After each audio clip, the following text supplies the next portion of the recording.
Right, so look, I haven't made a video in a while. I haven't made a video in about 4 or 5 months, right? And in my absence, a lot has happened. And I reckon probably the biggest talking point whilst I've been away, not just in boxing, not just in MMA, is Francis Ngannou. And how on October the 28th in Riyadh, Saudi Arabia, he managed to cement himself as the baddest man on the planet. Let's talk about it before we do. My name is Rahul J. Chan. This is the Battle Camp. Thank you very much for joining me. If you're new to my channel, please do consider subscribing. So look, man, full disclosure, I watched the fight. I was actually in Las Vegas at the time, right? And I just assumed that I could just get ready in my hotel room, mosey on down to the casino floor and one of the many bars, and they just have it playing because I'm in America. No. I scrambled for about an hour trying to find the bar that was showing the fight, and I didn't succeed. So I had to go back to my room and watch it on my phone, like some sort of sad loner. I remember I bought a bottle of Orange Crush, a packet of crisps, and a chocolate, and that's the snacks that I had while I watched the fights, rather than having cold beers in a nice bar with a good atmosphere. I was lying in bed with my phone on charge with a portable charger, watching the fights, listening to it in my headphones. But I did watch the fight. And full disclosure, I felt Tyson Fury won the fight. Now, I'm no expert. I'm not the authority on this. So that's just my opinion. You can take it or leave it. And what I base my opinion on is the dozens or hundreds, or I don't know how many fights I've watched over the years, how many boxing matches I've watched over the years. I just saw patterns in the fight where Tyson Fury seemed to be landing more often, albeit less aggressively and less kind of hurtful and spiteful than Francis Ngannou was, but he was doing it more often. And Francis Ngannou just didn't land often enough with his power shots to sway some of the rounds that I thought, all right, Tyson Fury's won that. Now, I wasn't sitting there recording it. I wasn't sitting there watching it and kind of scoring it round by round. But at the end of the fight, I got the feeling that Tyson Fury won, right? And one of the good things about having to watch it on my phone is I couldn't go on social media during the fight. I couldn't see what other people were saying. I couldn't kind of get a feel for what people were thinking while they were watching the fight, right? So when the fight finished, I was a little bit kind of, oh shit, am I wrong? When I started seeing people that I respect, opinions that I acknowledge are probably better educated than mine, saying that they felt Francis Ngannou won. But to me personally, if you look at it on a larger scale, whether Francis Ngannou won or lost in a very, very, very, very, very close fight with the world heavyweight champion, that's by the by. Right? Because going into the fight, I was one of the many people that sat there saying, I really, really don't want to see this. I really don't want to see Francis Ngannou go in there and make a tit of himself and leave boxing with his tail between his legs and go back into MMA and fight somebody that I haven't really heard of in PFL. Right? How wrong was I? How wrong was I? Because one thing that I will say is, prior to the fight itself, when the announcement came that Francis Ngannou is fighting Tyson Fury, my attitude towards it all was good for him. I'm happy he's doing what makes him happy. But what would make me happy is if he stayed in the UFC and fought John Jones, because that's what I want to see for my entertainment. I didn't care to see him fight Tyson Fury, but I acknowledge the fact that he wanted to do it and he managed to achieve it. He got the opportunity to fight one of the best heavyweight boxers in the world. Right, so you can't hate on a man for that. All of this talk about he fumbled the bag, Francis Ngannou fumbled the bag, like I could understand why people were saying that, right? And my attitude at the time was, why is everyone so fixated on how much money Francis Ngannou can earn for the remainder of his career? Why do you lot care how much money he's making? I don't care. I don't care. Obviously, I want him to be successful. I want him to be comfortable because what he does entertains me and I acknowledge how hard it is, but I don't care how much he earns, whether it's 10 million or 15 million. It makes no odds to me, right?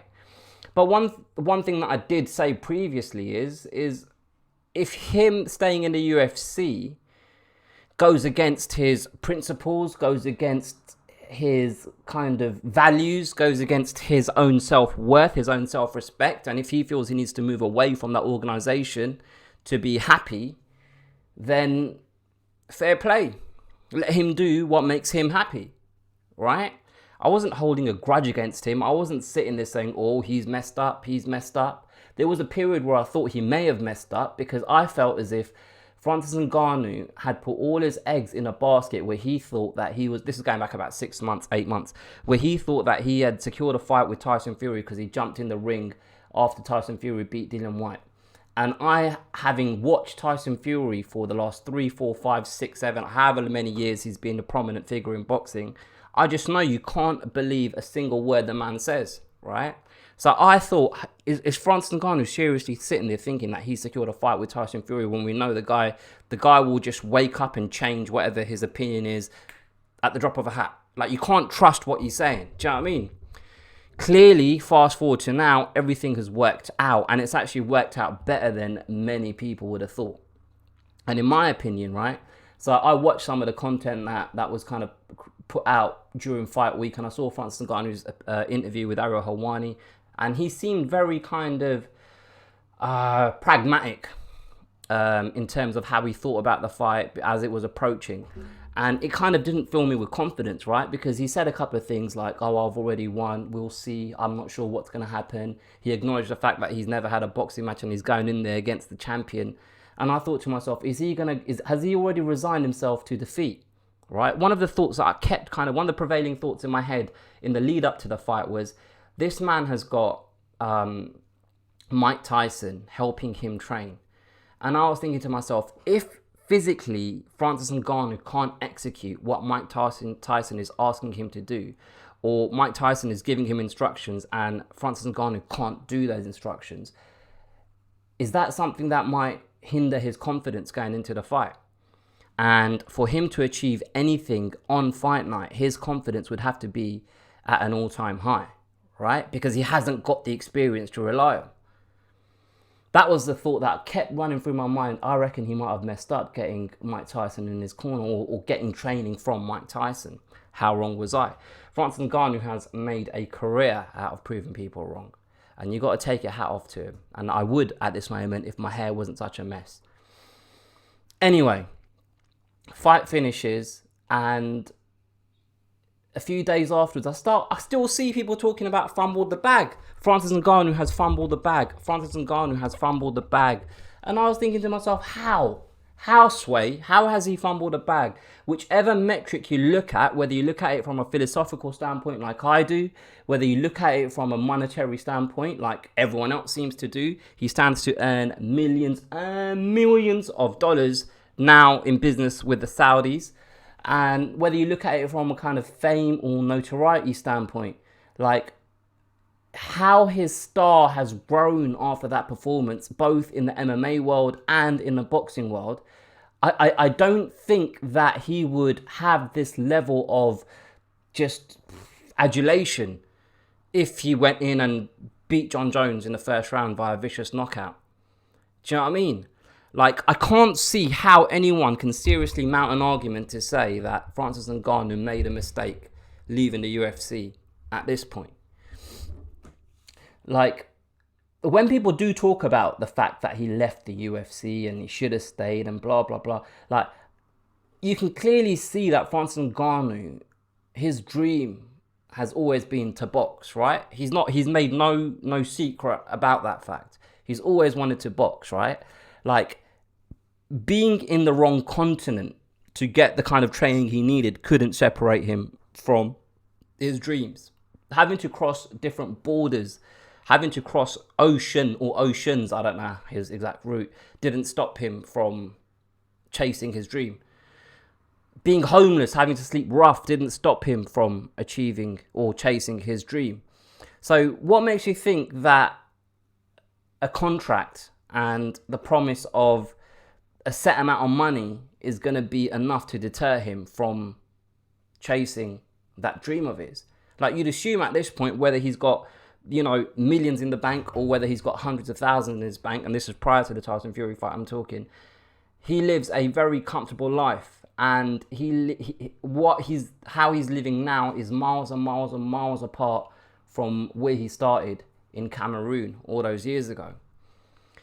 So, I mean, I don't even want to entertain any talk of is this a mistake still in terms of Francis Ngannou leaving the UFC.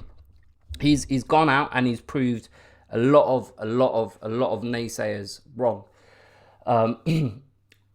It still feels as if like Francis Ngannou is quite a divisive figure when it comes to certainly MMA content. The way I see people talk about him when I watch boxing content, everyone is just really excited about the prospect of seeing Francis Ngannou box again.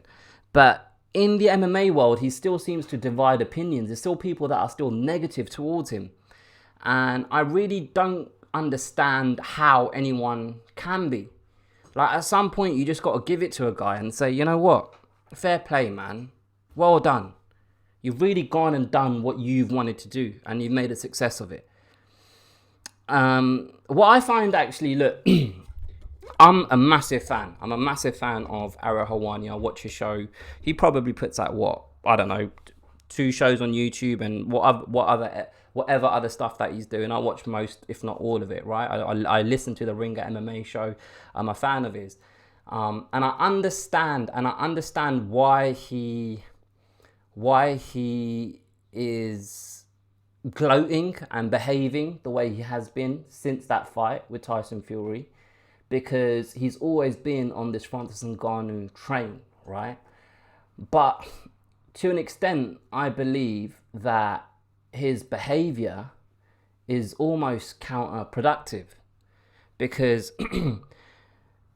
whether we're talking about fumbling the bag, whether we're talking about people discounting any possibility of Francis Ngannou winning a fight against Tyson Fury, whatever way we look at the whole Francis Ngannou career path and the fight with Tyson Fury, I think everyone deep down knows he has surpassed expectations, right?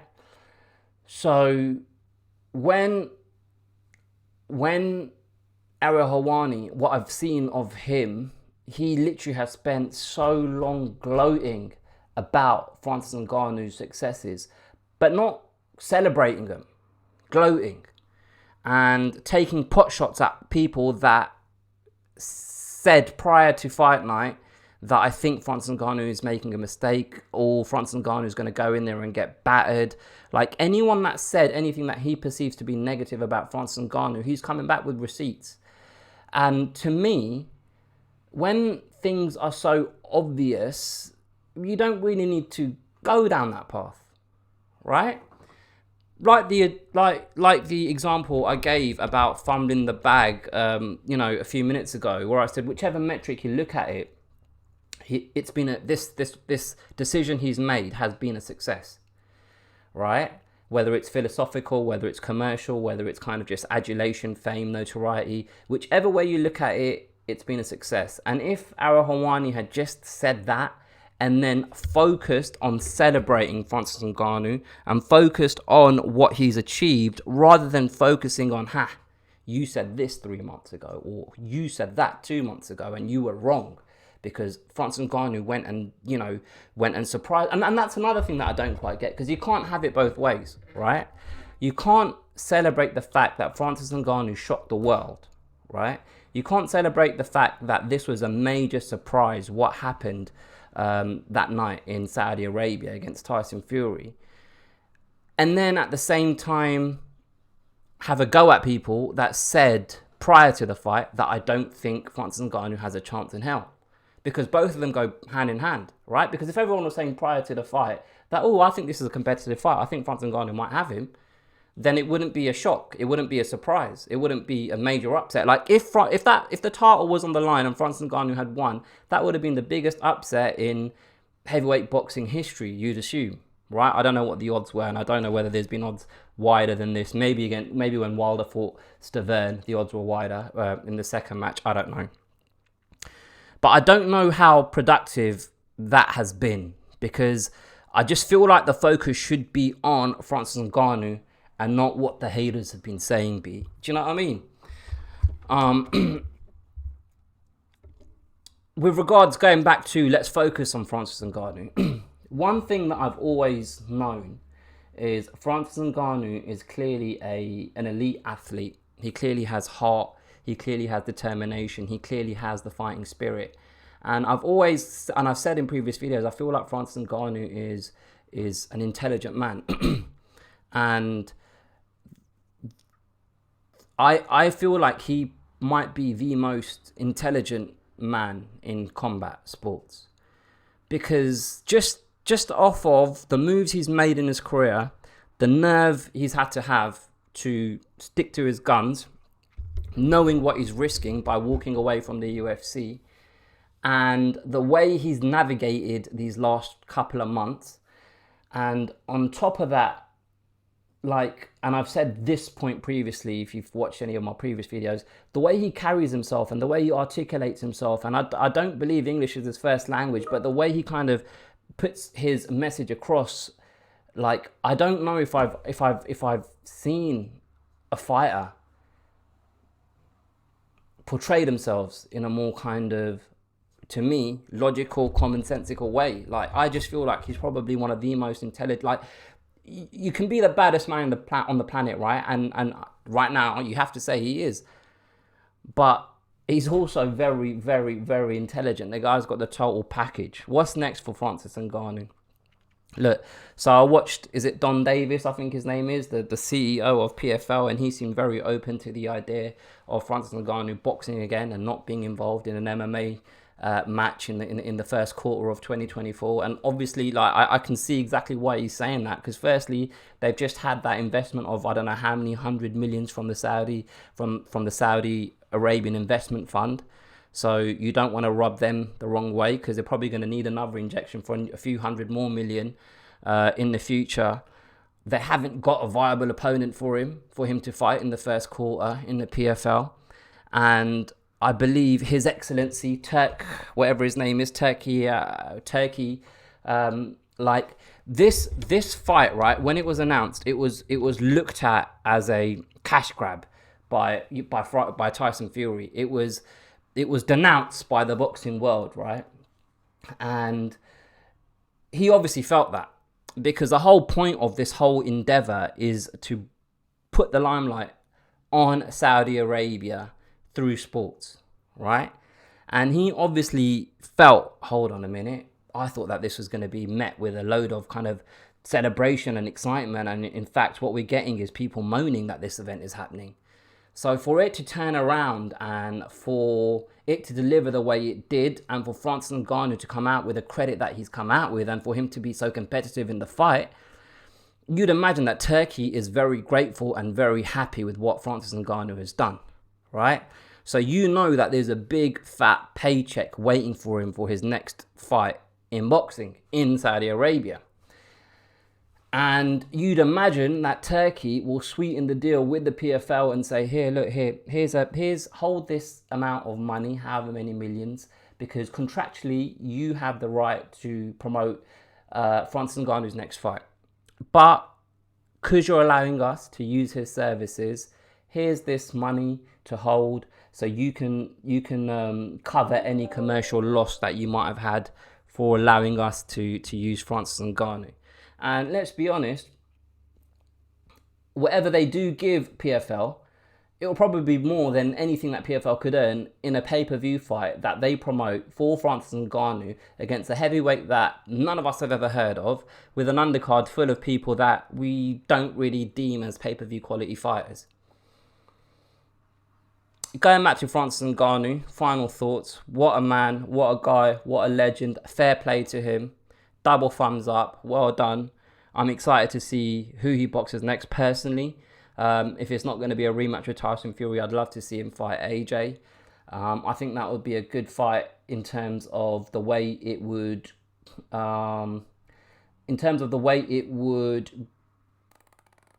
excite both audiences, boxing and MMA.